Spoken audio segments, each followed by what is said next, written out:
Hello friends, আশা করি ভালো আছো। আজকে 6/11/2023 আজকের দিনের মাঠের লাইন 6টার পরে মাঠে এন্ট্রি করানো হবে, সেই জন্য লাইনে সকলে দাঁড়িয়ে আছে। ডকুমেন্টস নিয়ে একটু প্রবলেম হচ্ছে, অনেকে জেরক্স আনছো না। অবশ্যই মনে করে আইডি প্রুফের জেরক্স অরিজিনাল, কাস্ট সার্টিফিকেটের জেরক্স অরিজিনাল সাথে রাখো, না হলে মাঠের ওখানে লাইন দিতে গিয়েও তোমাকে কিন্তু জেরক্সের জন্য বাইরে আসতে হচ্ছে লাইন ছেড়ে। এই প্রবলেমটা ফেস যাতে না হয় তোমাদেরকে প্রত্যেকটা ভিডিওতে মনে করিয়ে দিচ্ছি। তো যারা মাঠে অংশগ্রহণ করছো আজকে, তোমাদের বেস্ট হুইসেস।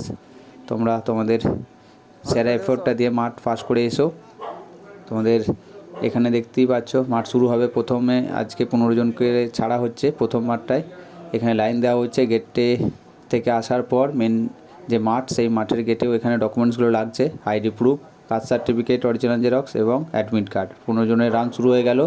6.5 মিনিট টাইম, 8 রাউন্ড মারতে হবে এবং প্রতিটা রাউন্ডের সাথে সাথেই আছে স্টপ ওয়াচ।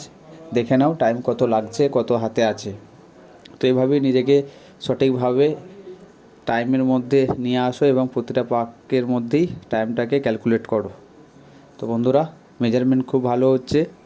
আর যারা আগামী দিনে মাঠ করতে আসবে, বাড়িতে আসো, অবশ্যই বাড়িতে একটু রৌদ্রে প্র্যাকটিস করে নাও, যাতে সমস্যা তোমার না হয়। এখানে কিন্তু প্রথম রাউন্ডে যে 15 জন ছিল, ওরা ওদের টাইম কমপ্লিট। ওরা 15 জনের মধ্যে 13 জন পাস করলো। এরপরে দ্বিতীয় রাউন্ড শুরু হচ্ছে, যেখানে 20 জন অংশগ্রহণ করছে। এই দ্বিতীয় রাউন্ডে 20 জন, মানে আজকে 6 তারিখের দ্বিতীয় মাঠ হবে। তো এটাতে 20 জনকে দেওয়া হয়েছে একসাথে। তো তোমাদেরকে একটা কথা বলবো, যখন ক্যান্ডিডেটের সংখ্যা বেড়ে যাবে, তোমরা একটু ফাস্ট দৌড়ে ট্রাক নিয়ে নাও, ট্রাক ধরে দৌড়াতে থাকো। আর যদি ট্রাক না পাও, তাহলে কিন্তু তোমার টাইমটা প্লাস বেশি রান করতে হবে। তাই ট্রাকটা নিয়ে দৌড়ালে তোমাদেরকে সেই 1600 মিটার রান করতে হবে, এটা মাথায় রেখো। আর ডকুমেন্টসটা একটু খেয়াল রাখবে। আর অবশ্যই নিজেকে বাঁচিয়ে সেরা এফোর্ট দিয়ে মাঠটা পাস করো। 20 জনের রান শুরু হচ্ছে। অবশ্যই যে রাউন্ডগুলো প্রথম দিকে তোমরা শুরু করছো যেভাবে, মিডিলে অতটা ধরে রাখতে পারবে না। তাই রিকোয়েস্ট, তোমরা শেষের দিকে একটু টানো, শেষের 2 পাক নিজের সবটুকু উজাড় করে দাও, দেখবে মাঠটা পাস করে যাবে আরামসে। অবশ্যই তোমরা অনেকে প্র্যাকটিসে আছো, যারা বাড়িতে এখনও আছো, রৌদ্রে একটু প্র্যাকটিস করে নাও, তাহলে সমস্যা হবে না। আর সকালের দিকে যাদের মাঠ রয়েছে 7টায় রিপোর্টিং, ম্যাক্সিমাম পাস করছে, পাসের হার খুব ভালো।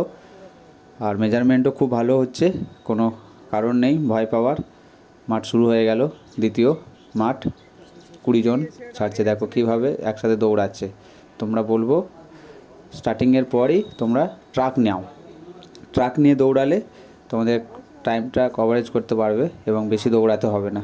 তাই বন্ধুরা, ভিডিও দেখো, ভালো লাগলে লাইক শেয়ার কমেন্ট করবে, সাথে থাকবে, বন্ধুদের মাঝে ভিডিও শেয়ার করবে। অবশ্যই সাবস্ক্রাইব করার পর নোটিফিকেশান বেল আইকন অল করবে। এসএসএফ রেড গ্রাউন্ড ব্যারেকপুর থেকে তোমরা ভিডিও দেখছো।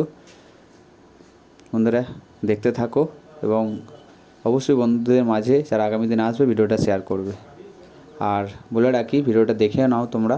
এখানে 20 জনের মধ্যে 17 জন পাস করলো, 3 জন খুব কাছাকাছি সময়ের মধ্যে এসেও পারলো না, নিজেদের ব্যর্থতা।